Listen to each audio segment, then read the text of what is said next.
What is up, everybody, and welcome to the Browns Morning Brew. I would say we have a special show, but we're going to talk about coaching. Coaching's coming to Cleveland, Ohio. Is it even possible? It's like, seriously, is it possible?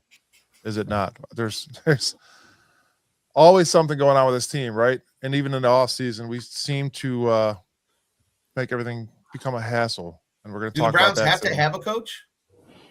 I believe Right. so, right? I mean, you would think so, right? I mean, maybe we could just have AI coach the team and see what happens. I mean, that's Computer. analytics, right? Yeah, I said last week, just bring in an analytical robot and set them out there. You'll be all right. Anything's possible with this team, and we do know that.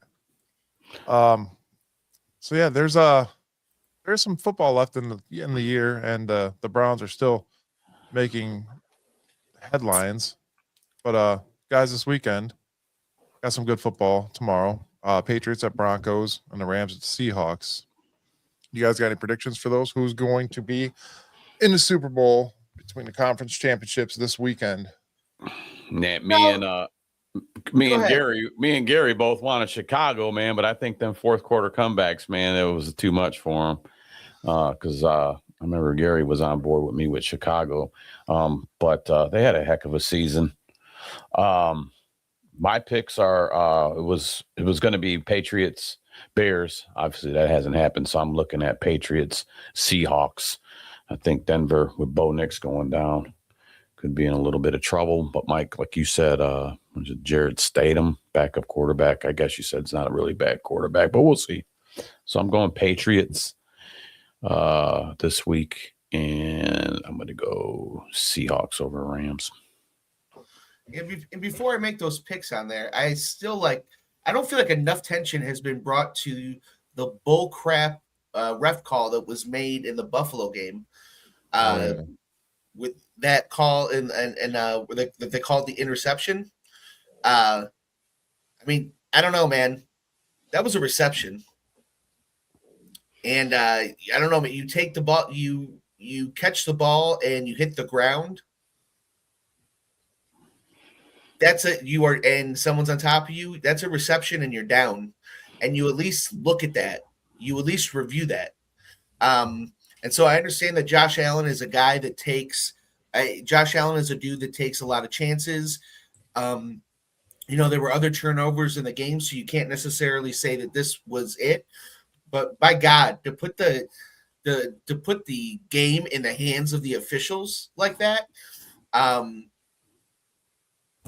just that was unbelievable.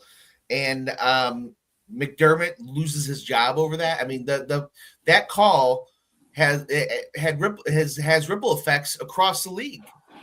I mean, that call is changing the future of the Buffalo's future.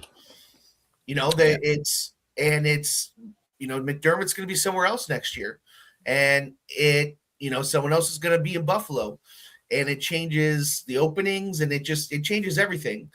And Logan's right. If that call is made against the Browns, someone's getting hit with a beer bottle, and they're making 30 for 30s about it in 25 years.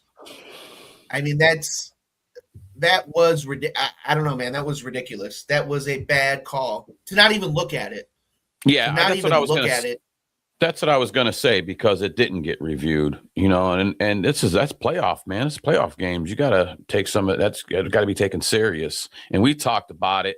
I thought that he actually stripped it during the catch, but the dude had it. He fell on the ground, and then they rolled. When he rolled, he pulled it out. But if the receiver catches the ball and he hits the ground, that's done. Play's over. He caught the ball, right? He looked like he had possession, right? And now a similar play happened at the Chicago game, Chicago and I'm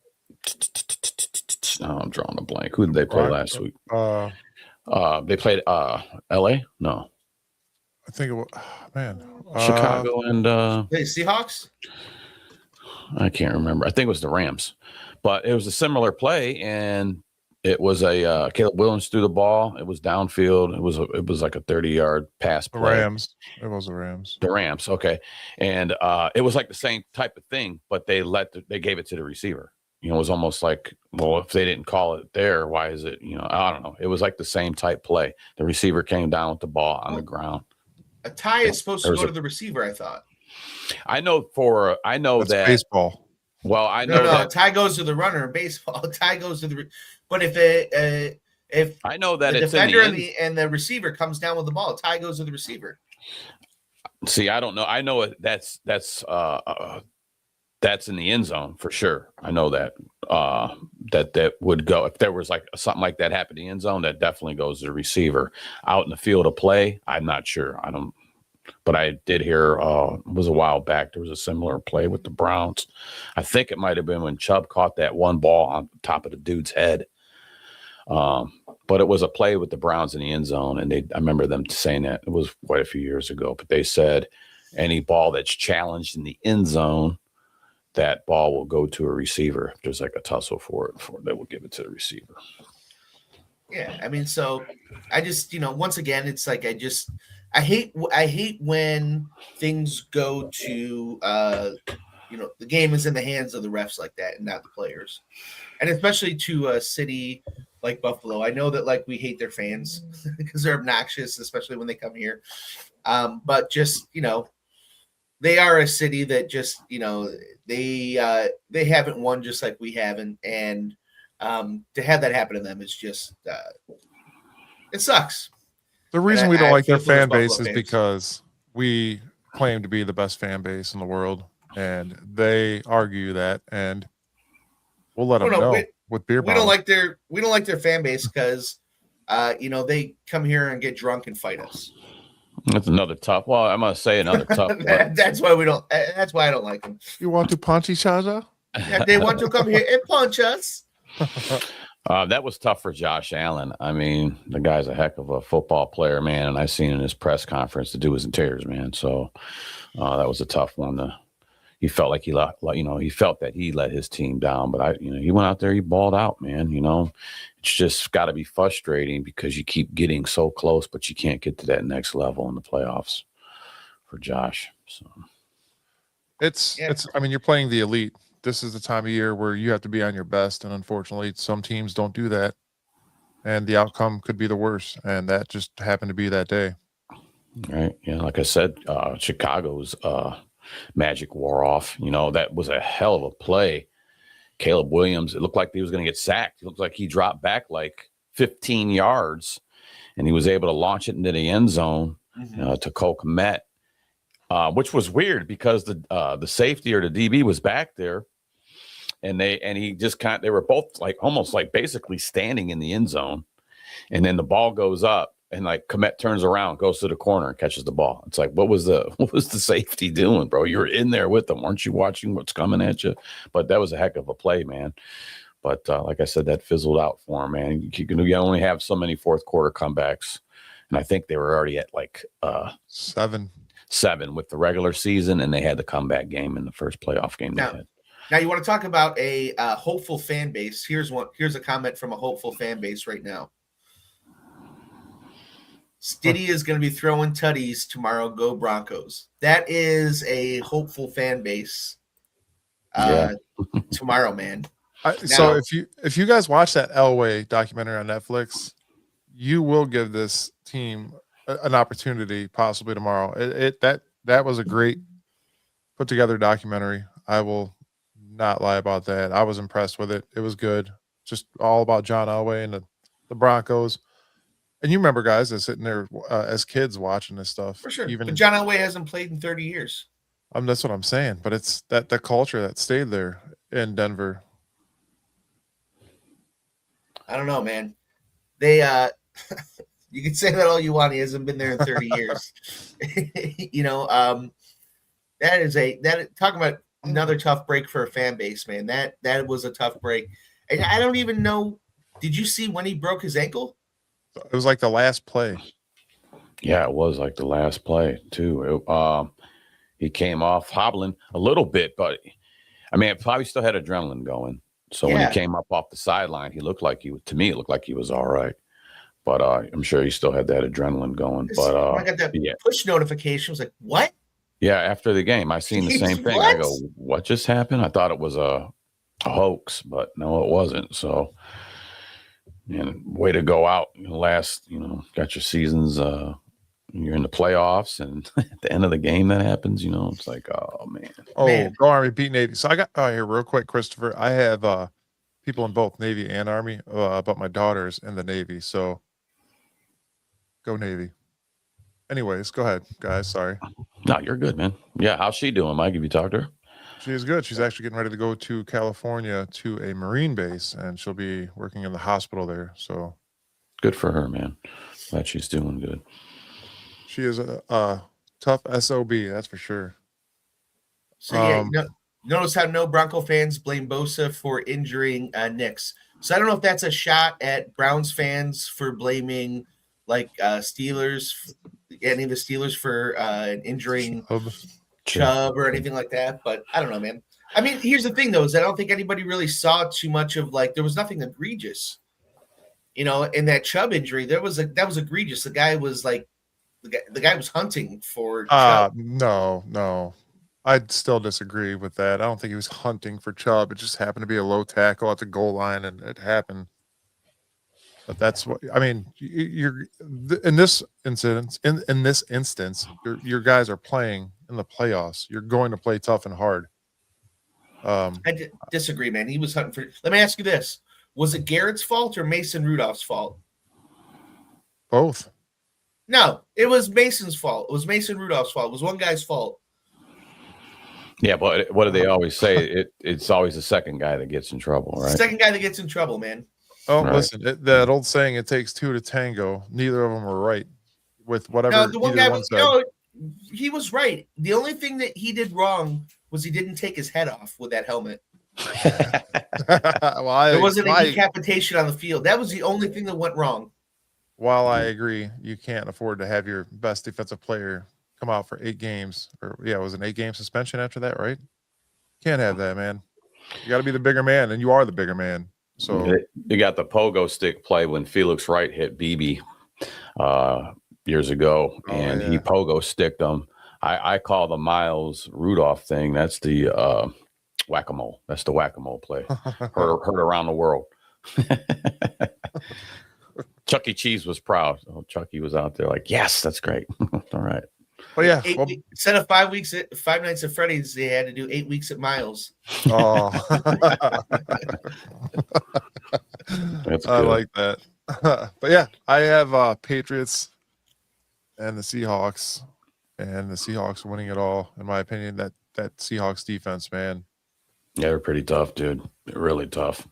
With the Bronco or the Patriots, man. I mean, Drake May is having a phenomenal year. Obviously, an MVP candidate as well. And I still don't buy into him yet, man.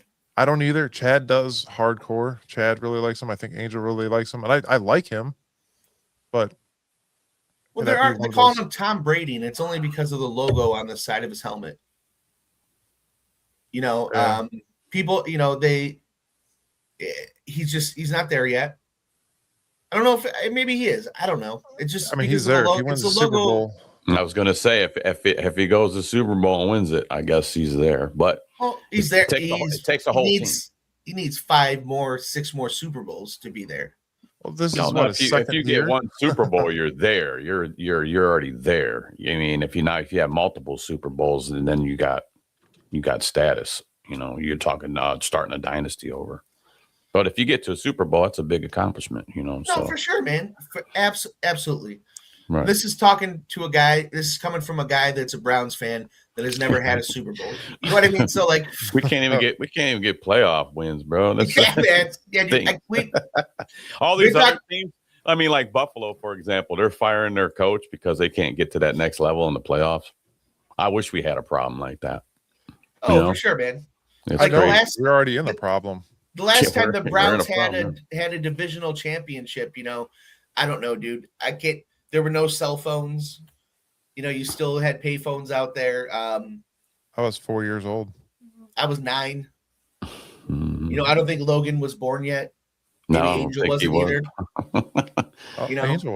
Angel was around for that. Was he? Yeah, he was. Chad wasn't, though. No way Chad was. No, I think Chad was. Really? Yeah, I think we all were, actually. Everybody on the show except Logan. Okay. Logan's the baby of the show. Speaking of, he's at work today, so he is not on the show today. I forgot to mention that, but I was going to have that in the introduction, but Gary barked over it. So sorry, Logan. But yeah, don't have too much fun at work. Christopher Collins down there says, Browns till I die. But this year, Seahawks taking it all. Yeah, like I said, I'm looking at Patriots, Seahawks. Gary, did you give your I didn't hear you. I might have. I didn't. Okay. I didn't. I don't know. I think I'm gonna go. Rams are gonna take it all. Rams. I want to see Stafford get one more before he hangs it up. Yeah, he's still out there balling, man. Can't take nothing away from the dude. I remember that game where he came back against us. He took that hard hit. You remember that? He went down, looked like he took him out for a play or two. I thought he broke his shoulder. He might even have had an injury, but he came back, man, and he ended up beating us. I'm like, we can't even knock a quarterback out of the game. Not that they intentionally did that. It was just how he landed, and the guy landed on top of him. But I'm like, okay, Stafford's out. We got this in the bag. No, you don't, because here he comes back trotting out there. That dude's got some heart, man. He's tough. Me quoting Gary, the Rams 764,000 to the Seahawks minus 42.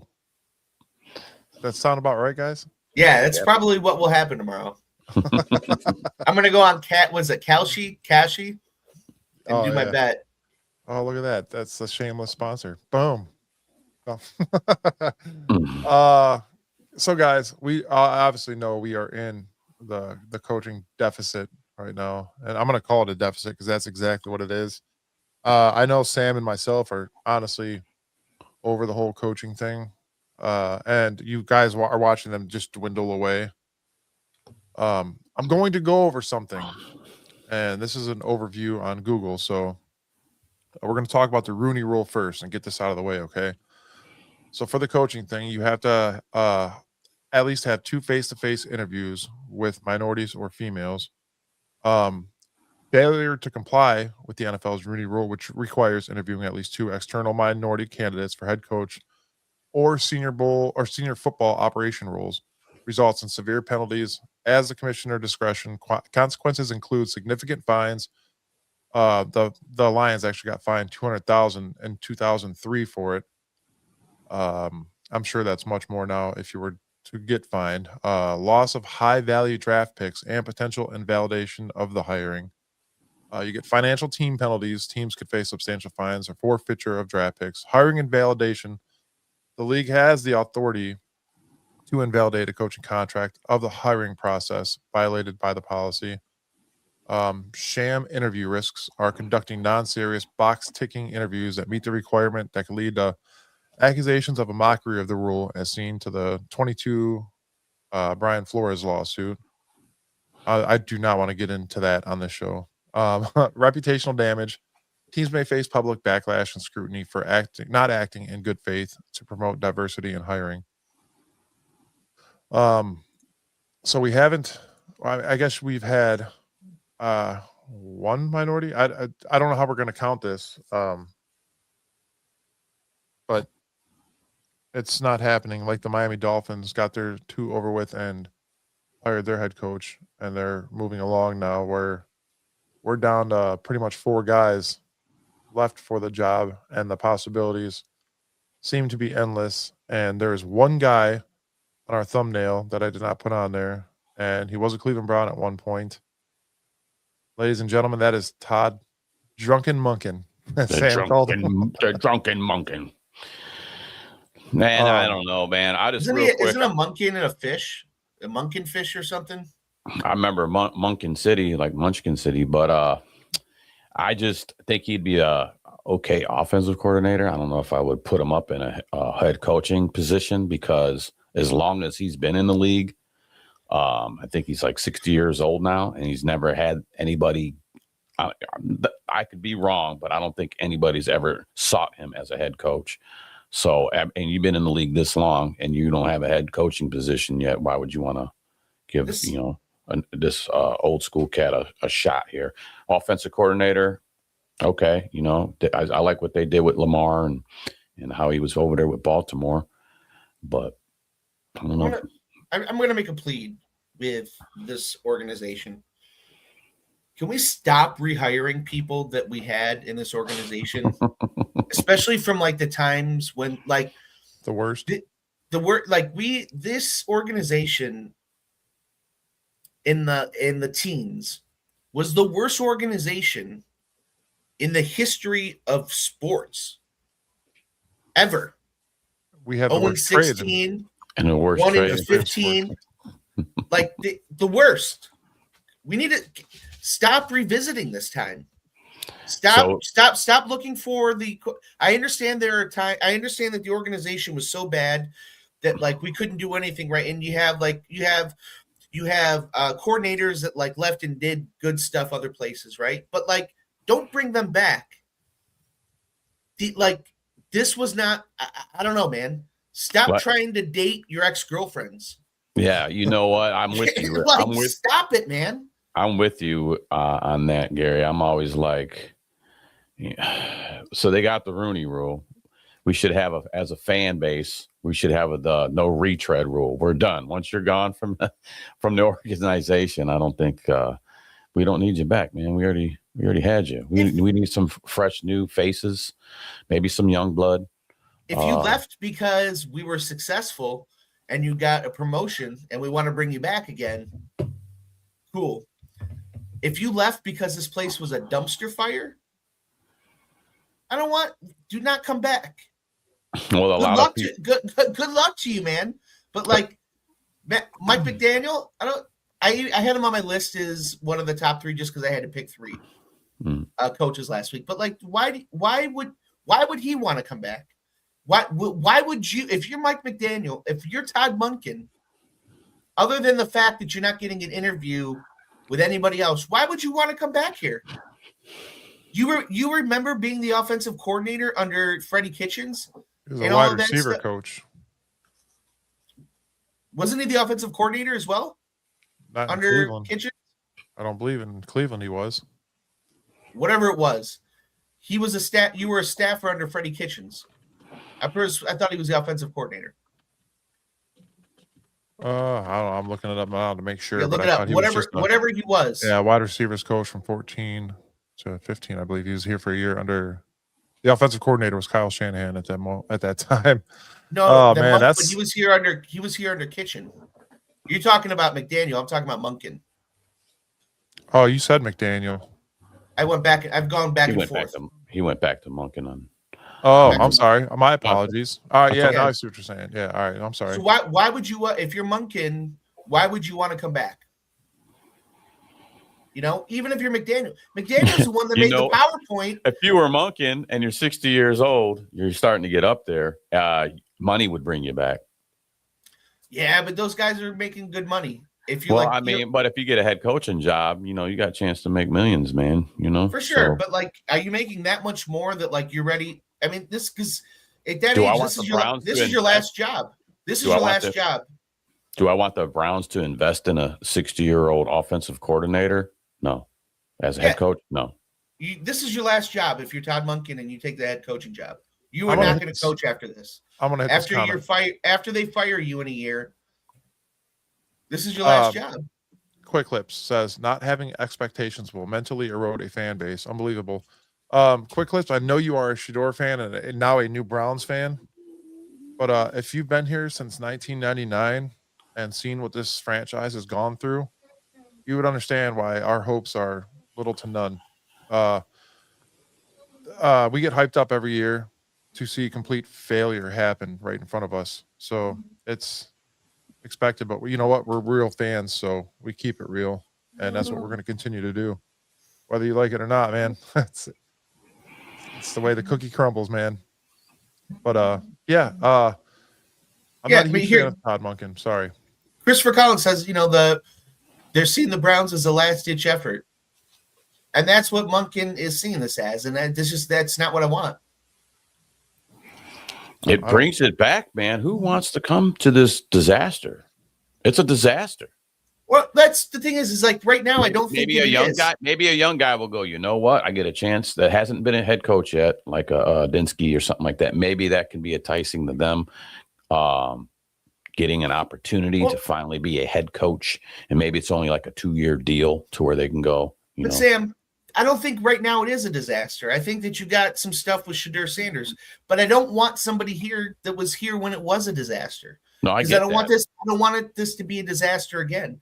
I think you've got some good stuff that you can build on here. You got a good defense. It's got to say something about your organization when you guys got guys turning down to even come here for an interview. But those guys that are turning it down are getting head coaching jobs and other, you know what I mean? Well, yeah, and I still want to bring up too, everybody, Browns fans, don't trip. Angel kind of put up something too. Everybody's tripping about the head coaching thing, but there's still other teams out there that haven't got a head coach yet. There was 10 altogether, I believe, but right now you still got Bills, Steelers, Cardinals, and Raiders, and our Browns that are still in the hunt for head coaching positions. So, I'm not hitting a panic button, on that. Hopefully they do their due diligence and then, they pick the best guy here. I mean, but so like I said, there's 1, 2, 3, 4 other teams out there and us that are still looking for head coaches at the moment. You know what kind of pisses me off, and I'm going to be completely blunt and honest about this, is the fact that these coaches that come here and make millions and say they're oh so great, and you could build a team. Why wouldn't you want to come to the worst and show what you're capable of? Because it's not like it used to be, man. You used to get a chance to come in and you would rebuild, and that's what you would build your legacy on.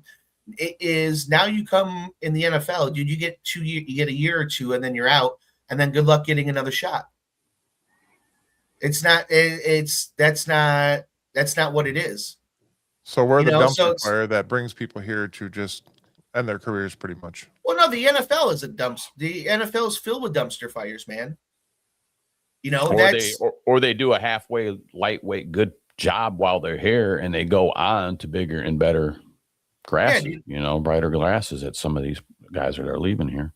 Yeah, dude. It's the NFL's a meat grinder. This isn't about you. This isn't about like the NFL is about come in, turn it around, and win now. You don't get credit for coming in and turning. You don't get the time to come in and turn it around. This isn't like you're thinking too altruistically. That's not the reality. You don't get that time. Which is this franchise doesn't have an option. You're going to have to give somebody 2 to 3 years to rebuild an entire offense. We're in a soft rebuild. It's time to. You're going to have to sit on somebody and let them work. You're going to have to. Well, meanwhile, though, like you say that like this, it has to, but like next year if we hire a head coach and they're not winning, people are going to be wanting to fire that coach.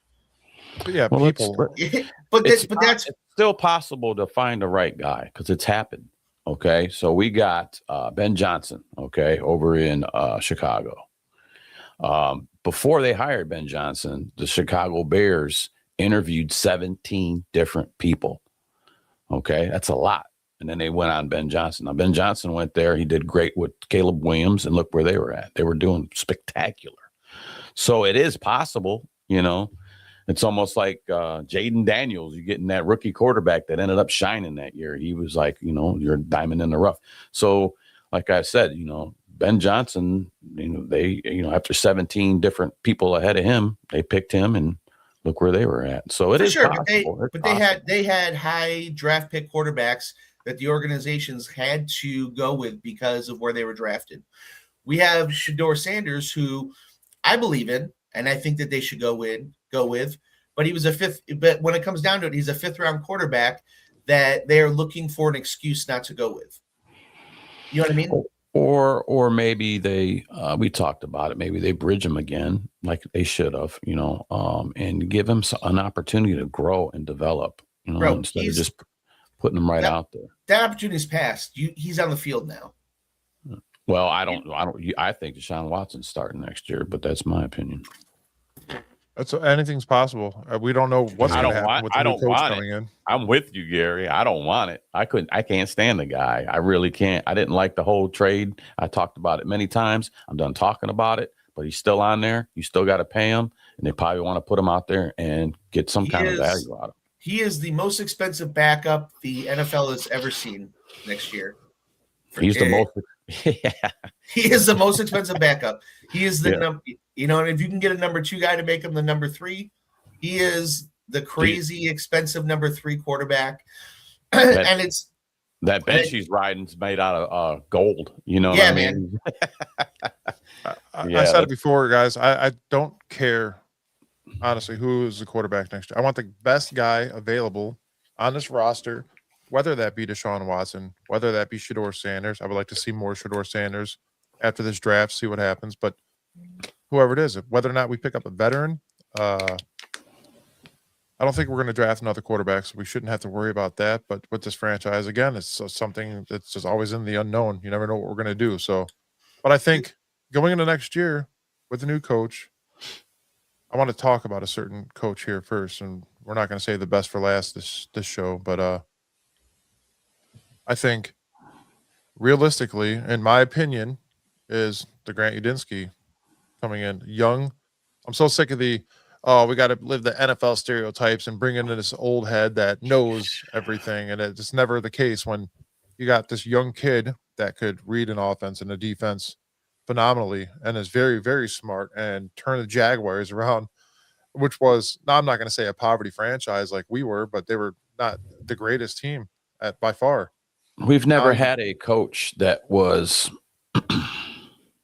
What was that, Chad? Sam.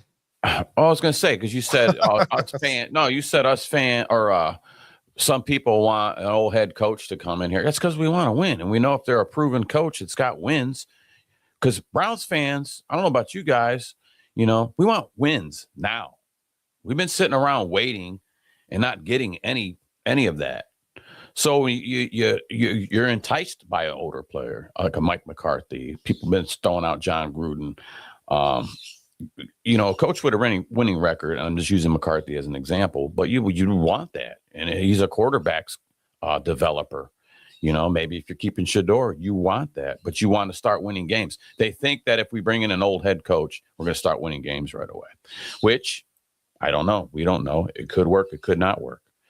But we've talked about it a lot. A lot of this problems is bringing it up again is the meddling. The meddling is, I think, already turned some of these guys away, point blank. They're like, you know what? Yeah. And I'll touch on it real quick. We're like the only team that has this crazy interviewing process. Okay. They're taking psych evaluations of the guys. They're doing, they got to write an essay. They have to write essays. Yeah. Do homework. Bro, if you're on a plane and you're jumping around, say you're McDaniel, you're jumping around, you're checking out Buffalo, you're checking out, the Ravens, whoever called you up, and then you're on a plane and you're like, hey, Browns want to, oh yeah, you know what? I think I'll talk to them. Okay, well, before you get there, they need an essay written out. They need a what? And then you got to sit down with their psyche eval people. Then you got to do some jumping jacks and see how many push-ups you can do. No, I'm not doing that. These types of folks are Chad folks. And they ruin every industry. You have to write the essays and do all this homework and all this other garbage. And while they're doing that, other people are just doing their jobs and being successful. They're so worried about analytics and all this other stuff that they're missing the point of they're gathering all this data that doesn't matter. Do you understand football? Can you lead men? It matters to an extent. It does. No. Whether you can write an essay or not about why you want to be the coach of the Browns does not matter. Yeah, I'm not saying that makes sense. What I'm saying is the NFL doing homework and writing an essay. What? Get out of here, dude. The NFL as a whole is changing. And I am, like I said, I'm so sick of the stereotypical crap. Why do you have to have this? Why do you have to have that to be a legitimate team in the NFL? You don't. How about you move the chains by doing something completely different and watching it happen and probably evolve into something new where you're bringing younger coaches in that could be here for 30 or 40 years and build a winning franchise. It's possible, man. Anything's possible in this league, right? Yeah, like I said, Ben Johnson. I mean, 2 years ago, Jaden Daniels came out and he went to the playoffs his first year. There's possibilities. I'm kind of leaning, because we're not looking at McCarthy. We're not looking at, I didn't want Gruden here, but we're not conducting interviews with any of these, top names. Harbaugh was not even on the table.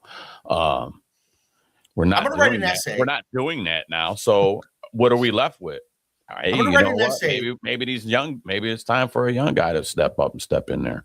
It's time to write an essay, guys, about how the reasons to send the Browns to Baltimore. So Baltimore has 2 Browns franchises as punishment for taking the first Browns franchise. I honestly think that they're overthinking this process. It's way too much going on. Just the evaluations and stuff. I understand that you want to make sure that you're taking every avenue to make sure you got the right guy, but none of these other teams are doing this.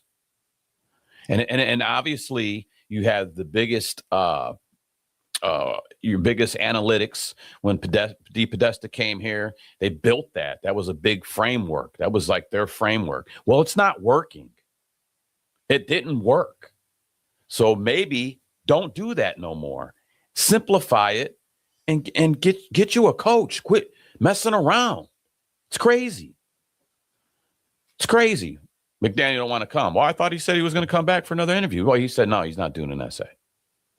Blame the guy. It's crazy. I wouldn't want to do an essay either. I had a rough week in general. So I mean, you guys know what's going on with me, but are you going to write an essay about it? Yes, I am, and I'm going to send it right to you. I'm going to write it on toilet paper though for you. Not so that way, I'll read morning it. Dump. Yeah, my morning dump. He'll definitely read that. I am over the whole coaching thing. There is a possibility that one of these guys, my main guy right now, Grant Uditsky, is actually interviewing with the Bills as well. So that kind of puts a dump on us with the possibility of picking that kid up. I mean, if you guys had a choice, to be honest, you're a head coach, right? The Cleveland Browns are showing vast interest in you, and you've had your second interview, and then boom, here comes the Bills with the way they've been playing. With Josh Allen, James Cook, all them guys. Like they're a built team. Where would you want to go? Especially your first year as a head coach. What would you pick? Yeah. You go on any of these coaches. Dude, you're Nate Scalise, right? And you're going to be in the NFC Championship at the least, Super Bowl at the most, and that Bills job is open. And the Browns are waiting on – I mean, I feel like the Browns are counting on this guy to be their head coach. He's like their sleeper. What's that? Whatever. Talking about Schillenhouse? Schillenhouse. Or how do you say his name? I thought it was – I think it's Schillenhouse. That's who you're – yeah. There's not even an N in his name. What are you talking about? There's no N. It's one of them weird names. Shieldhouse. Shieldhouse. So the Browns are like waiting on this guy, right? But when this guy can interview next week, who are you going to interview with? Sure. The Browns or the Bills? Which goes back to the refs last week. I mean, the refs screwed the Browns. Going back to this, if the refs take a look at that call and they call that thing a reception, which it was, the Browns may have a better job, may have an easier job looking for a head coach. I think it's all a conspiracy. It's all a conspiracy against the Browns, dude. I see what you're saying. If they ruled that a catch, McDermott would still have his job. Is what you're saying. Yeah, McDermott's still the head coach. Right, and then we don't have another team here looking for a coach. I got what you're saying. That's what you're putting down. Oh, he's putting down the morning dump right now. That's what he's doing. I am. I'm putting Cleveland ketchup all over it, so at least it tastes a little better. He's actually sitting on a toilet. He's sitting on a toilet. Ain't got to go nowhere. Got this. Flattering out that bearded bastard barbecue sauce.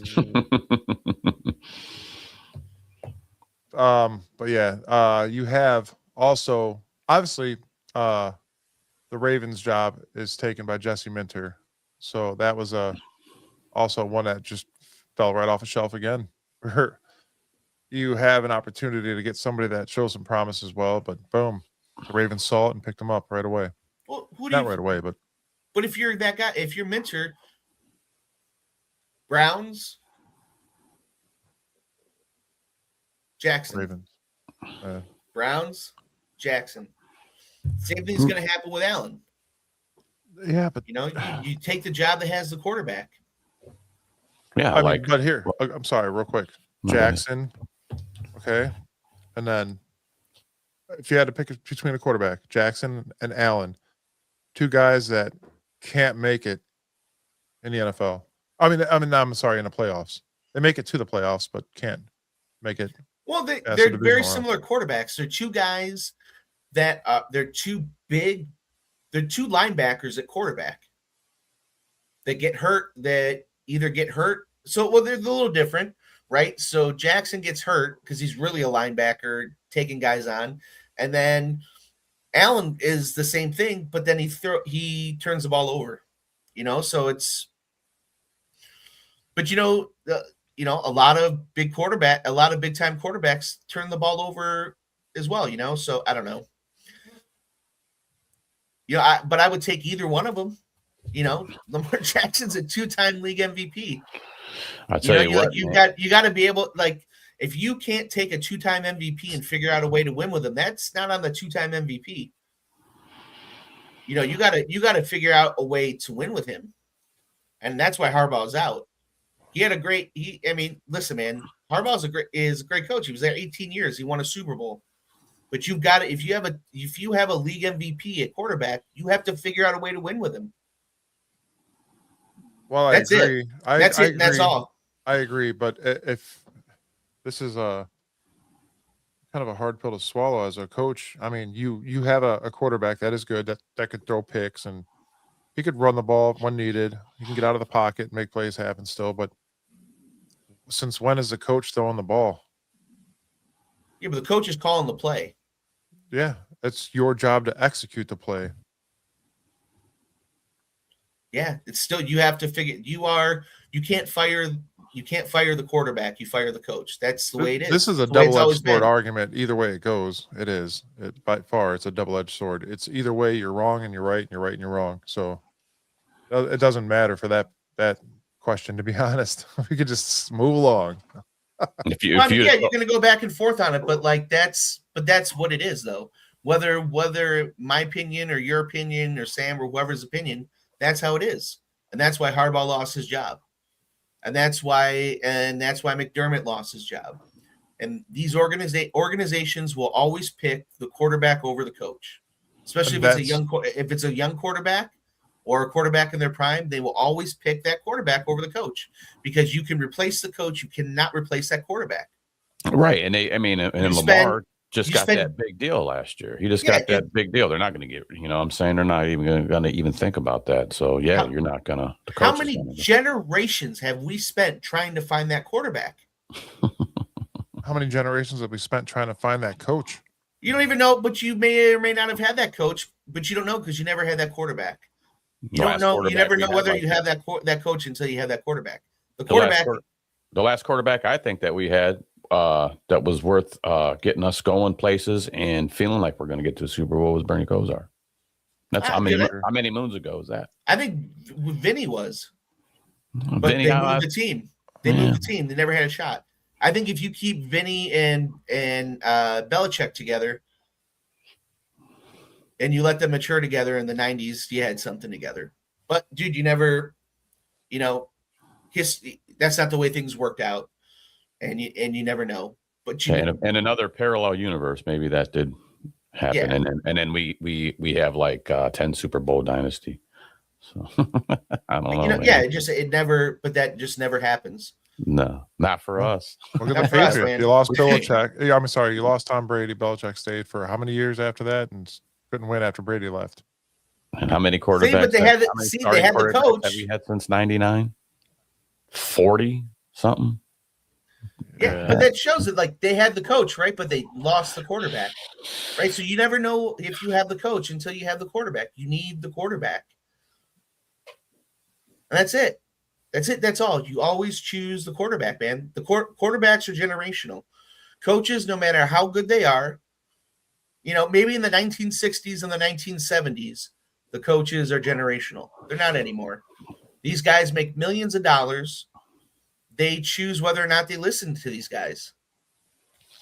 These coaches don't have the iron fist anymore. These coaches are not the guys in charge. Hell, the general managers are not the guys in charge anymore. The coach, do you remember the general managers used to pick the coaches? General manager used to be here, and the coach used to be here. Now these coaches are picking the general managers. In some cases, but now we have the Cleveland Browns general manager picking the coach with ownership. Got the owner doing that for this year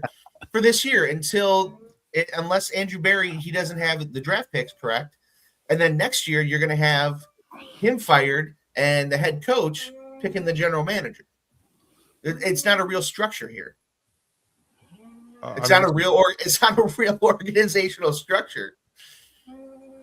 It's it's whoever's buddying up to Haslam. It's whoever Haslam is believing in that moment. It's not a real organizational structure. That's not a real organizational structure.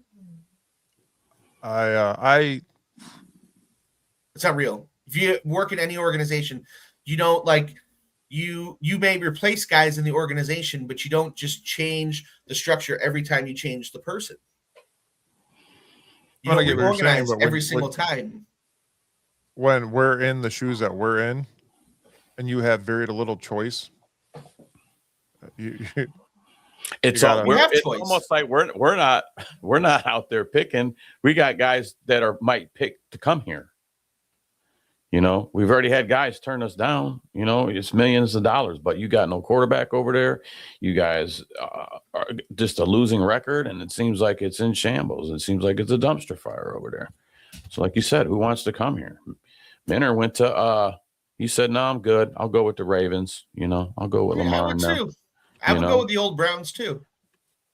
So, these are $1 million. Going to be, coach is going to make millions of dollars to come here, but these guys are like, nah, I'm good. Let me see what else is out there. So, like I said, you still got. If you'd have told me in the beginning of the season that there was going to be some coaching changes in the AFC North, I'd have said, yeah, Kevin Stefanski probably at the end of the season, if he doesn't have a winning season or look better than we've had, I would have never guessed. You'd have told me, well, it ain't just going to be Stefanski. It's going to be Tomlin. No way. Really? If Pittsburgh finally had enough of him over there, having winning seasons but no playoff wins. Oh, it gets better, man. Harbaugh out too. What? No way. So the coach that's sticking around, Cincinnati's coach, that's crazy. What happened with Tomlin, though? He lost his quarterback. Yeah. Big Ben got old and hurt and then retired. Yeah, and they've been in a quarterback slump just as, much as not as much as we have, but that's what's plaguing them now. So and even at the end of Big Ben was hurt and he wasn't Big Ben anymore. You know what I mean? Like Tomlin, for the second half of Tomlin's tenure there, he hasn't really had really hasn't a quarterback. Yeah. Yeah, we get it. Quick clips for sure. Quick clips. That. Quick clips. That, but I want Shedeur to be the quarterback. We're not even talking about quarterbacks, man. Yeah. I want Shedeur to be the quarterback, man. We're talking about coaches. Let's talk about this. McDermott is an offensive minded, as he would work great with Shedeur. Listen, guys. So obviously McDermott has 0 interviews right now. Could this be like a diamond in the rough? Something that's not being. We're not obviously talking about it because he has no teams as of right now. And pretty much seems like Jim Schwartz is staying, and I think him and Jim Schwartz would work very well together. I'm hoping, because now we have to find a head coach and an offensive coordinator. Let McDermott come in there and pick his own. Mike, real quick, I just need to back up here. I want to address quick clips. Nobody is saying that Shedeur cannot be the quarterback. but he is a kid that played 7 games. So when we're talking about you need a quarterback, you don't know whether or not he is the quarterback. You got people rooting for him to be the quarterback. I want more than anything in the whole world for Shedeur Sanders to be the quarterback. Let me tell you about what I think about Shedeur Sanders. Shedeur Sanders, this kid, he wants for nothing. He's not a kid that's I think is gonna rake you over the coals for money, because he doesn't need it, right? He's not looking. He doesn't have a lot of outside pressures. You know what I'm saying? Like, I know you're not talking to me. I'm just telling you in general. This is what a lot of people. This is for the people in Cleveland that are rooting for him, man. Is it like people are rooting for him here in Cleveland, dude? Like, people want him to be the quarterback here, dude. People want Shedeur Sanders. He's just we don't know. That's all. Go ahead. He's all we got right now. People ain't going after Gabriel. We already seen what he can do, which wasn't that great. Shedeur Sanders makes throws, man. And we got Watson. And we have Zappy. I think that was our active roster towards the end. And so there is no high hope guy besides Shedeur. Yeah, and Shedeur Sanders makes throws, man, that we have been waiting decades for guys to make those kinds of throws. I've talked about it. I see him reading defenses. He seemed to be getting better at that as he got more play time. You know, we're also talking about a guy that didn't have like first team reps. Yeah, and I don't expect a guy like that, you know, who should have been at the time, I think, the third string. I don't expect him to get a bunch of first team reps, but you would have thought, because anything can happen. We went through 5 quarterbacks one season, that they would at least gave him a little bit of time with the ones, but they didn't. So all his learning was coming in game.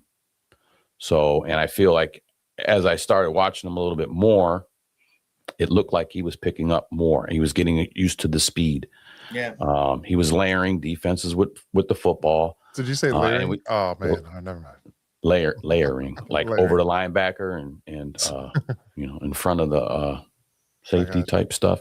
But we were seeing 30-yard passes and stuff where we were getting downfield, which we had to sit there and watch Gabriel struggle with a 5-yard pass play, you know, and a 10-yard pass play. He threw 10 yards. It was like, wow, cool, awesome, that's great.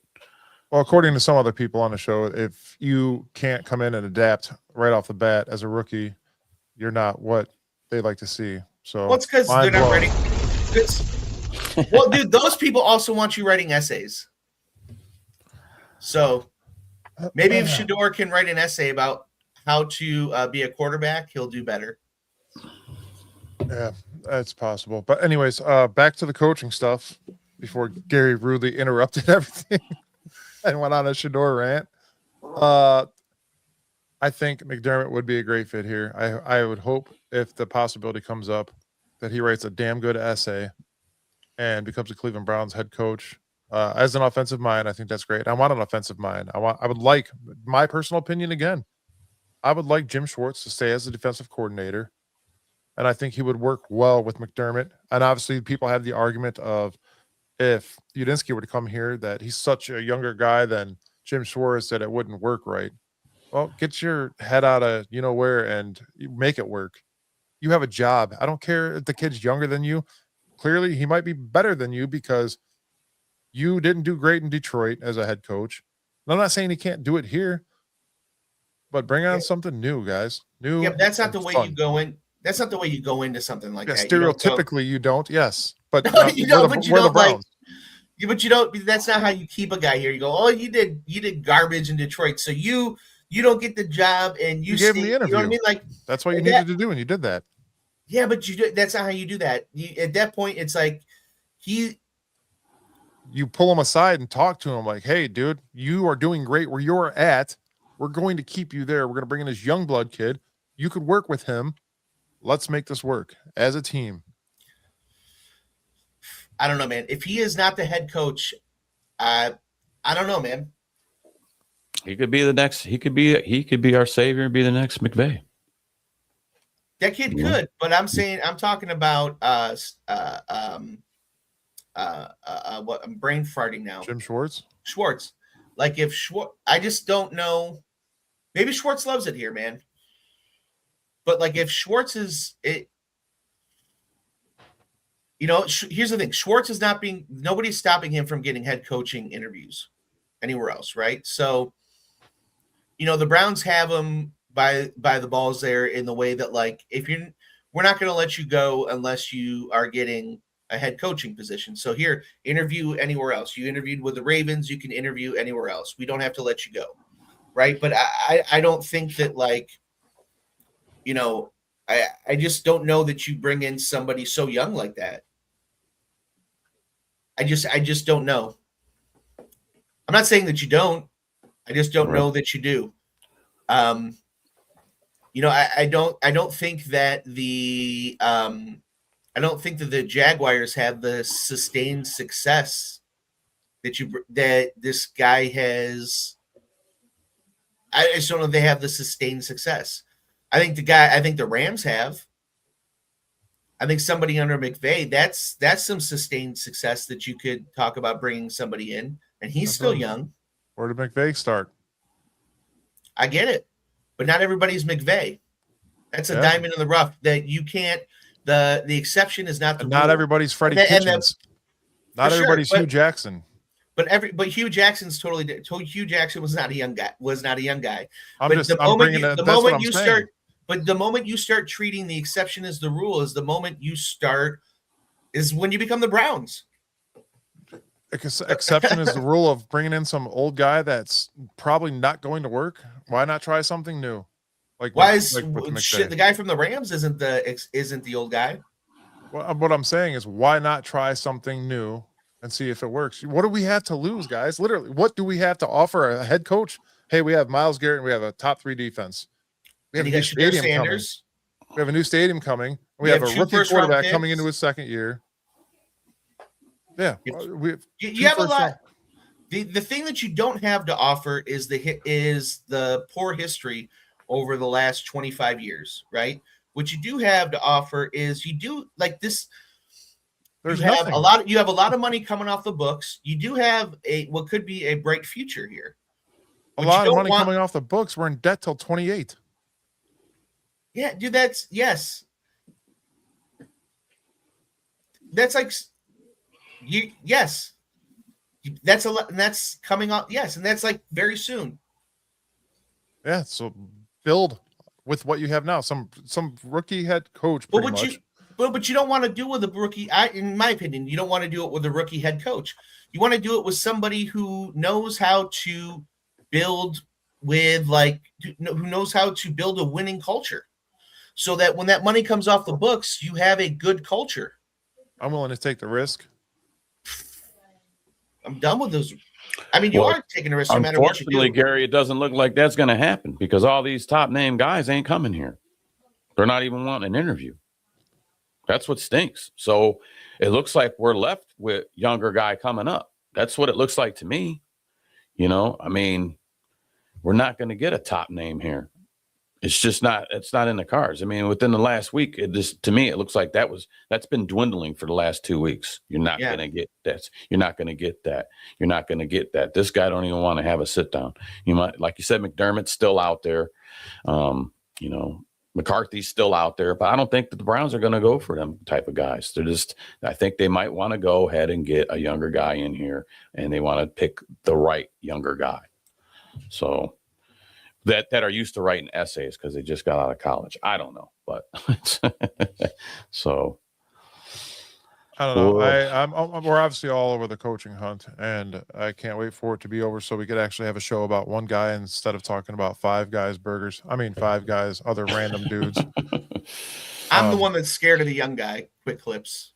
These guys aren't. I'm the one that's scared. No, I think Chad is scared too. Chad does not like the fact that we're going to possibly bring this kid in. At all. Sorry, Gary. It's okay. Chad doesn't. I think Angel's kind of right there with Udinski being the head coach. Not trying to speak for anybody, but I think Angel's pretty high on Udinski as well. I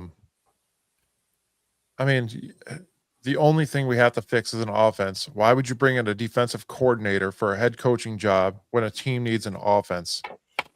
You're in a building process of building an offense. Let's bring in a defensive guy. And let's take our defensive coordinator and possibly, which is, you have to interview him. You got to work within first, obviously, right? That makes sense. But I would not pull him from what he's doing when he is doing phenomenal on the defensive side of the ball and apparently knows defense.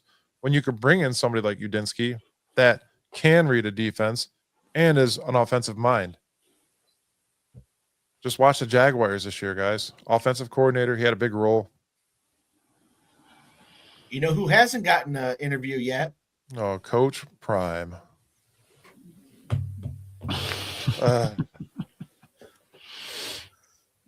No, the Raiders are still. Or no, I mean, man, I was going to say,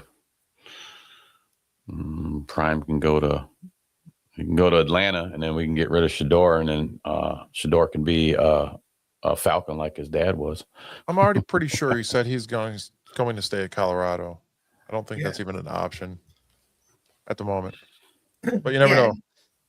And that's that's a funny thing. But I don't. That's the thing. I don't want to get rid of Shador, man. I want him here. I will be angry if they don't give him a real shot. If they don't give Shador a real shot. I agree. Like I said before, and I don't want to spend the whole rest of the show talking about Shador. No matter what quarterback you bring here with this offensive line and the wide receivers that we have, I said it a million times. I don't think anybody would be phenomenal. You would never make it to a playoff game, and that's why you have a draft. And the draft coming up this year, Andrew Berry's going to either shine or whine because this is a make or break year for him. Obviously, I think it's going to be over for him if there's not massive improvement. And we're gonna have to see. We're gonna have to sit back and watch and have what's gonna happen is we're gonna build up all this charisma again, and it's gonna be a big deal because we got 2 offensive linemen and 1 wide receiver in the draft, and then Andrew Berry's gonna have to come in and pick up some undrafted free agents, and we're gonna have camp coming up, and that's when things are gonna get interesting. When we know who the coach is, when we know after the draft who we have. I can't wait to talk about people that are actually on the team. That's what's going to make it fun again. Dude, at least we're not interviewing Phillip Rivers. That's all I got to say. Yeah. Dude, I saw that yesterday. I'm like, whoa. The guy was in a uniform a couple weeks ago. He's got head coaching experience. Yeah, now he's going to be a head high coach. School. He's got a high school head coaching experience. Man. Yes, the best offensive lines are in the playoffs this weekend, and that's what we have to build first. You guys, hopefully everybody understands the most important part of an offense is an offensive line and your quarterback. But to protect your quarterback, you need an offensive line. For your quarterback to make plays, you need good wide receivers, people that can get open and catch the ball. We don't have that. We don't. So once we fix those issues, I think Shador will be able to shine. I'm not saying he's the greatest quarterback in the NFL and maybe never will be, but nobody you bring here will be great with the way this offense is right now. Defense wins championships, guys. The Browns have completely abolished that statement. We're going to wake up. And there's going to be Browns got their headline. Browns got their coach. Browns bring in Tyrone Biggums from the Chappelle Show. It's going to be, I just have a bad feeling, man, that we're all going to be like, it's going to be somebody from left field, and we're all going to go, come on, dude, what? Here we go. After all the essays and the psych evaluations, we end up with a Tyrone Biggums. Yeah, what? Brandon Leftwich. Harry just bring up something. Whatever happened to Byron Leftwich? Wasn't he like a hot offensive coordinator candidate that was going to be a head coach? And then I haven't heard about him in the last couple of years. I don't know. Yeah, I'm quarterback days. That's all I remember of him. Good talk, guys. Good talk. Good talk. I got nothing on Leftwich. What about Leftwich? Yeah, Harry, tell us about Leftwich. Yeah, I was going to say, Harry, a man which left the give us NFL. A little school. Yeah. Harry Clark, tell us about Byron Leftwich.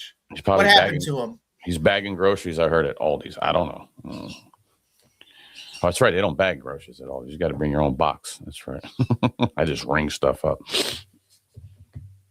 I hope quick clips. I'm going to touch with this real quick. I hope Shador comes out next year and shines and has a great year so we could rub it in everybody's face, because there's stats wise, obviously not well. Play wise, from what I've seen this year out of that kid, shows potential to me. Other guys, not so much on a show, because some people are so into stats and they think that that's a rookie's life. He's going to be the bottom of the barrel. I don't think people take into consideration all the other factors that come to playing a football game. It's not just one man. One man isn't going to make a dramatic difference. I mean, in the quarterback spot, yes. But when there's potential and it's his rookie year, you can't dog the guy. There's been plenty of rookies that had a bad year and came in and conquered their second, third, fourth, fifth, wound up staying with the team. Look at Trevor Lawrence. Gentlemen, I'll be right back. I have to take a morning dump. Yeah, do your thing. Oh, cool. Look at Trevor Lawrence. I mean, he started coming into it. He looked good, and now he's kind of calling his own plays in the huddle. They got so many plays the offensive coordinator sends down, and they got backup plays. And then I think that I heard that he has like 15 audible plays that he can call if he sees something different in the defense. And then look how well he did. But how long did that take for him to start showing his development? So I mean, it happens, And not only that, with a new coach coming in, no matter who this coach is, we're not going to be predictable. That's what's going to surprise teams this year. Hopefully, we're not going to be the old Kevin Stefanski running up the middle when you got 9 guys in the box, like just stupid stuff that Stefanski did. Smart coach, yes, man, but for sustainability reasons, I wish he would have kind of stayed. And we're going to see what happens. 50-50 with him being gone. Well, we're going to see, we'll see what happens with him and the change of scenery. He's down in Atlanta, because the way they got Penix over there, I think that's their guy. I think that's who they're going with, Michael Penix. But I don't know. We'll see how he does. I mean, I'm curious to see, change of scenery, if he can bring a team around. And then the next headline would be like, we all should have kept him, when everybody's like, we should get rid of him. And I was one of those guys. I was just tired of this Stefanski losing seasons, man. Everybody in the comments, are you guys going to be watching Falcons games this year to see the outcome? You're just going to watch the highlights and see the record. Especially when they play Tampa twice. Oh, yeah, man. We brought that up on Tuesday. Man? Let me hit on this real quick, man. Like, I like Baker. I like Baker. I'm not a Baker boy. I wasn't going to go, sell the farm on Baker. I'm not that, but it was exciting when he got here, unlocked the coolers. It was somebody that had some guts, wanted to be a gunslinger.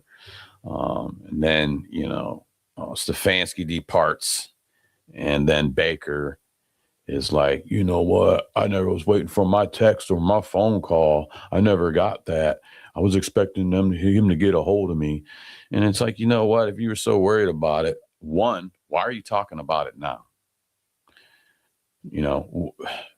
I when I heard about this, I'm like, all I could think of is this dude's acting like Johnny Manziel. You want to talk trash and talk some stuff. I want to use other words. That's how I can't stand Johnny Manziel. I'm really trying here, so I'm gonna bleep myself. But he's a doo-doo stain, man. Like, shut your mouth. And then Baker was reminding me of that with his comments. It's like, if you felt that way, why didn't you say something a long while ago? You've been out of here for how long? Move along, man. I'm going to hear you. I just didn't want to hear it, man. We got to face me 2 times this year, coach. He's probably going to kick the shit out of you. So there's that. Because you know what? As we're watching Baker in Tampa, his winning percentage it's not that great like when he was up here. I mean, he did okay. He's mediocre. He's under 500 there. Right. So, I mean, he's in there. His whole career. I made a photo real quick the other day, and I'm going to share it with you guys. When Stefanski beats Mayfield, this is what's going to happen. AI was horrible on this one. They put actually the Gal cores on the back of Baker's helmet, so it's like the Buccaneers and Falcons at the same time. But boom, thank you AI. Just Yeah, that's man, good. That's good. It's just it rubbed me the wrong way. It's like, you know what, if you felt that way, and you know what, here's another thing too. you wanted a phone call or you wanted a text message. Well, the phone works two ways too, dude. You could have nipped this in the bud that long ago, or you could have said something, when you got down to Tampa, if you were so upset with somebody, but you want to do it now that the guy's moving on and now he's in your division. So it's like, come on, man. Like I said, I got shades of Manziel when he was saying that, and it's like, I don't know. I thought less of him for sure than I've ever felt. Listen, man, none of us were in the buildings in Berea, right? But like Dale Ryder comes out and starts talking about some of the things that he observed while he was in those buildings. And and he's got the VP of football operations trying to do things to help Baker, and Baker telling him to go F himself. Right? Like Baker wasn't necessarily the nicest dude. He was kind of a piece of garbage to a lot of people in that building. So have you had a coworker before that was a piece of garbage that gets fired? Oh, I got plenty of them. You know what I mean? Do you text them after they get fired? Oh yeah. Or call them? No, dude. Yeah. They're gone. I text them the middle finger emoji. Yeah, you know what I mean? Like, why would anybody in that building call you or text you if you're an a-hole to everybody in that building? We were texting each other the other day, guys, real quick, that I said, you know what, there's a certain kind of cockiness that you want on a team, especially if you're the quarterback. You want some arrogance there. It's kind of rough and tough, but if you are subpar play and you're being as cocky as you are, you kind of better hold yourself back a little bit there, guy, because you kind of look like an idiot. You don't want like Johnny Manziel. Yeah. You want confidence, man. Cockiness is not. You don't want cocky. You want confidence. There's a difference between confidence and cockiness. You want confidence, man. There's nothing wrong with being confident. No matter how good you are, you don't have to be an a-hole. And there's no reason to be an a-hole. Doesn't matter how good you are. You don't have to be an a-hole. Write an essay about that. Well, you just show that I mean, to me, that just shows like when Johnny Manziel was bad mouthing Cleveland this season. You're not taking accountability for any of your actions, dude. Did the organization, maybe they did, it's a joke, but did they make you go drink and drive? And you chose to do that. That was you, and then, so going to Baker at running at the gums, you got your shoulder busted up, and you were on a contract year. So you wanted to keep playing. I think they should have kept Case Keenum in there, but that's my opinion. But Baker was trying to get that, and he tried to play harder, and it just ended up ruining in that season. So, he's got to take some accountability for himself too. And I'll tell you this much too. There was no defamation lawsuit that went against that girl who said she was topping him off in that Chili's parking lot in Westlake. Jeez. So I'll just say that too. There was never a defamation lawsuit. Segment right there. Oh man.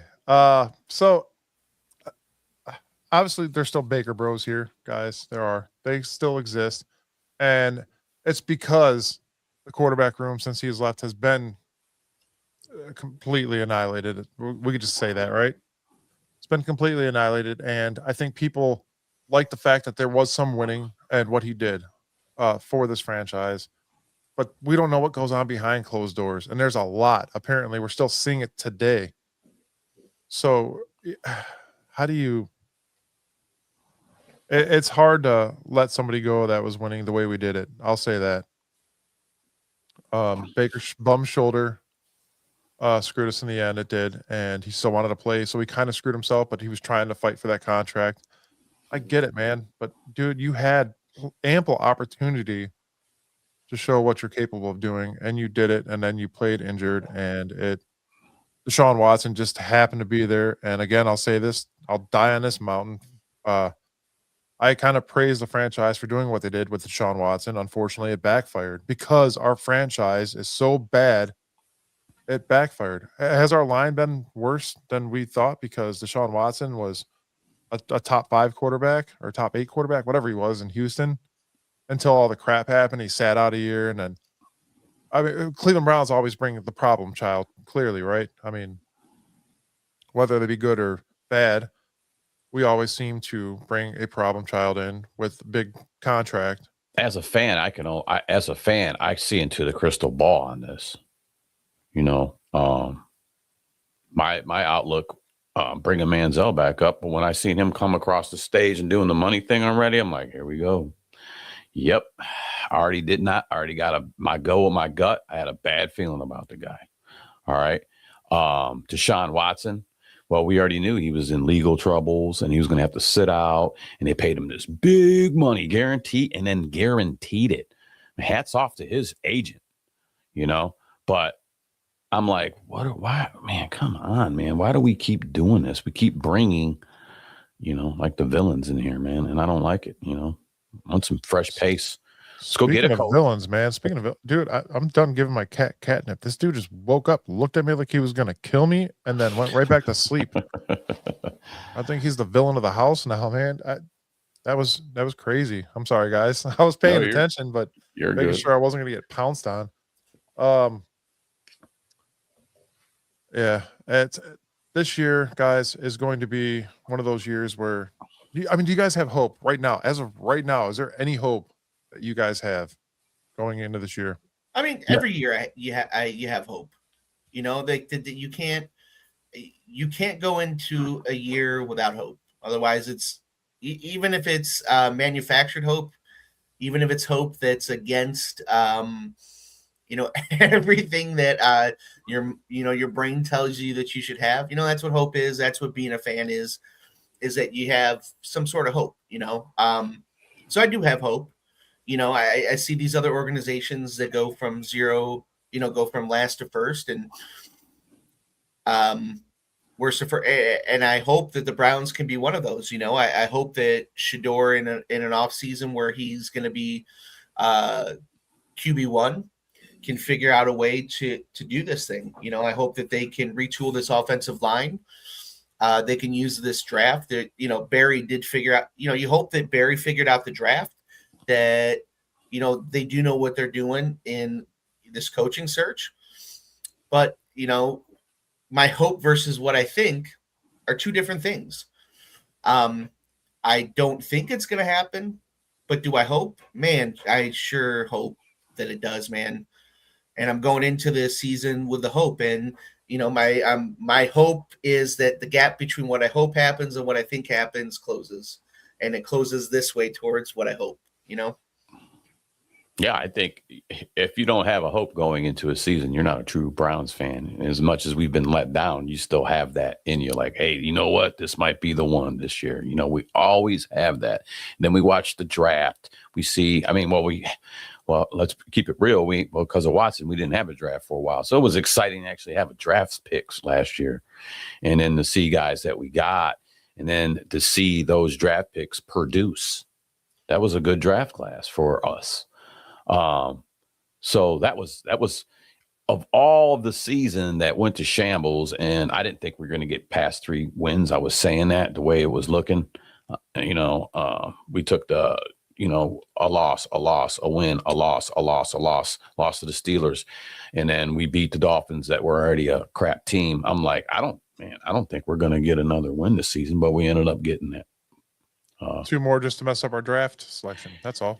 Well, that's what I said. And everybody was coming after me like, oh, you want to finish the season strong, build a culture. Well, I don't know, man. Stand by that, man. Well, that's okay. That's okay. I would have rather had a better draft pick, you know, but, you know, Barry likes to trade down anyway. So, you know, you got to, you take the best available. I don't know. I think that here's what I think. Okay. Whoever they pick for a coach, please just pick them and so we can get on to the next mission. What's the next mission? Getting ready for this draft. Okay. This draft, you guys know, maybe you agree with me, maybe you don't. It's okay. We're all brothers and we don't have to agree with everything. We're all our own person. Build the lineup. Okay. Get you some receivers. Okay. Defensive line looks good. Right now, our linebacker core looks good. I mean, we look good with Schlesinger, Bush, the addition of our, Tyson Campbell. He plays great in man coverage. We got him from Jacksonville. He didn't play good because they had a lot of cover too. That was good. A good Barry trade for Greg Newsome. I like that. But let's work so we can get this coaching stuff out the way. Work with who we're going to have, because once they announce it, that's who you're going to get, and we can talk, positive or we talk negative about it. It's probably going to come both ways. But then just move on. Let's go. We got to get this ready for the draft, and we need line help. We talked about it. It don't matter who's back there. Josh Allen can be back there, but when you're taking hits, many hits a game and giving up sacks like that, it's tough, man. And the line was showing it's some of it of age, and then some of it less lack of talent, So I hate to talk about it, but everybody's there for a reason, and they're all professional football players, But I don't want to bring the guy's name. I don't want to bring the guy's name up again, but I was just watching him. It's like, is he even trying, bro? Like, what are you doing? So, and we need help on the O-line. We need receivers. So just giddy up and get on with it. Really quick, I do want to make an announcement tonight, guys. We do have a undefeated Cleveland team. If you guys don't know, it's the soccer team of Cleveland, the Cleveland Crunch, ladies and gentlemen. I will be there tonight. It's going to be a fun time. Get out there, and there's going to be some special stuff going on as well. You can check out, you can go to the actual website there, clevelandcrunch.com/tickets for tickets tonight. Fun family event, man. You guys will not want to miss it. It's a great team as well, man. Bunch of great guys there. Mm-hmm. So you guys definitely cleared up both questions, because my next question was going to be, what is your biggest point of skepticism coming into this year? And you guys kind of cleared it both up, like the hope and the skepticism as well. I am right there with you guys. Both you guys said perfect, spot on things. So, with that being said, let's go Browns. Yeah, let's get this, man. I just hope they announce get this coaching thing figured out sooner than later. Like I said, Ben Johnson from Chicago, he turned around and did it. There were 17 interviews that he had before Chicago took him. So it's possibilities getting coaches like that and turning things around. He's done a stellar job out there. I'm actually going to put it out there. I think Ben Johnson's going to get Coach of the Year. That's my opinion. But we got to get your coach, and you got to get your other staff members we need. Offensive coordinator stuff figured out. Still wondering why Bubba Ventrone's still here, but that's for another show. But anyway, let's get this coaching staff in here so we can go ahead and the next big ticket's going to be draft. Sam, your wife just texted me, and I'll have to tell you after the show. It was something you said at the beginning of the show, but she called it out now. Hey, watch this. Hey, get to work in there. Don't be worried about what I'm doing. Sir, Jen's meddling. I love it. Get to work. Yes, guys. Is there anything you guys want to talk about before we wrap up today's show? Stay warm out there. Getting really cold. Yeah, stay warm, stay safe. There's lots of cool stuff going on in Cleveland tonight. We got the Cleveland Crunch out there. Go check them out. They're undefeated. They are the champion team in Cleveland. So check them out. Yeah, guys, I honestly got to say it's a great Cleveland sports experience. I'll tell you that, hands down. But yeah, we got that tonight. I will be there. I think Angel's coming as well, so you guys will see some stuff going down. And it's football when Cleveland doesn't have football right now, right? It's football. F-U-T-B-O-L. Get it right, guys. Football. Get it right. Don't forget 7:30 Tuesday, all platforms. You guys got Bearded Brown Show, Angel, Chad, Mike. One of you guys honestly might have to cover that day for me, because that snowstorm that is coming in is going to ruin my week. I'm almost positive of it, but we'll talk about that when the time comes. Oh, hey, Mike, I meant to ask you. Hey, man, can you give me a tow today? Yeah. Yeah, for everybody that I am friends with. Here goes another shameless shout out. Yeah. I know you're busy and you're on your live show, but I know you're on your show, but can you tow me? Yeah, hey guys, can I talk to you? If you guys want or why aren't need, you answering your phone? You're on call live. for towing. 529-3320. Give them a call. We'll get your we'll get you the witches out of ditches. There you go. Quick clips. Yeah. We love you too, man. Listen. We appreciate you guys. We love all of the interaction. We appreciate everybody that watches the show. Thank you for commenting, sharing, and all that stuff, man. We literally could not do this without you guys. You guys are why we are here. You literally make it worth our while. So we thank you guys all for being here with us every Saturday and every Tuesday. And then you guys support Angel with his project too as well. I'm going to be coming on doing the morning dump here soon once I get all my stuff together. So we really appreciate all you guys' support. Quick Clips is a monster on Tuesday, man. Him and Chad. Whew. I'm gonna hibernate till we get a coach. I'm a hibernating. You look like you're already halfway there. You're bundled up enough. Yeah. I gotta get on there. I'm gonna have to watch on YouTube so I can get on with Quick Clips because I go on Facebook and I troll Chad, but I want to be really trolling. I think with Quick Clips so we can kind of troll together. There you go. I love the comments. But yeah, thank you guys for joining us. Shout out to our sponsors real quick one more time. Yeah. Shout out to Doug White Allstate Insurance Agency. If you guys need any insurance, home, for your rental, for your boat, for your four-wheeler, anything at all, give them a call. Cleveland Ketchup, guys. I can't express this enough. I've ordered everything they have, and it is sincerely amazing. Bearded Bastards barbecue sauce. Tons of options there, and he has coffee now as well, so be sure to check them out. Great sauce. And then our man Marlon over at the Lego Heads Barbershop. If you need a quick fade, get over there. Very friendly place there. And he's out in Berea on Bagley Road, so be sure to get out there and get your hair cut and your beard trimmed up. Yeah, I didn't go today, but we have merch, man, which kind of helps keep this thing. This is not free to do, and we're not a bunch of rich guys, so we still keep things moving here. There's merch out there, and what's the site for the merch, Mike? It is printful.com/beardedbrowns. I'm actually trying to put that up there right now, but yeah, it's you guys can check it out. I made everything as cheap as possible so you guys can get some stuff and wear the Bearded Browns brand around town.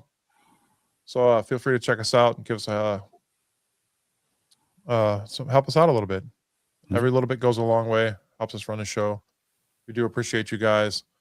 And also too, real quick, and if you go on the Bearded Browns, is it beardedbrowns.com? Yes. You can also leave voicemails on there that we can play on the show. So if you got something to say, you want your voice heard, leave your voicemail on there, and we will make sure to play it on the Saturday show. Or the Tuesday show. I always forget to mention that. So thank you, Gary. Thank you. I appreciate that. Thank you for my poor producing right there. But thank you. Yeah. It is on our website. You could click the voicemail link, and it'll take you right to the site. You can record a message, and we'll play that on either show. I get an email right away, so I will clip that out and have it ready for whatever show, and then we will bring up your conversation. Raw Havano 5448 says Johnny Manziel was writing his essay on a cocktail napkin for Jimmy. That's a good one, man. I appreciate it. That was good. And Quick Clips, I don't think Chad is mad or upset at you, man. This is all in fun, man. Yeah. For sure. That's what we like to do here is have fun. Talk Browns, have fun. Yep. Stay warm. Like I said, stay warm out there. It's supposed to get really nasty Saturday or Sunday, I should say. Today's Saturday. Sunday into Monday.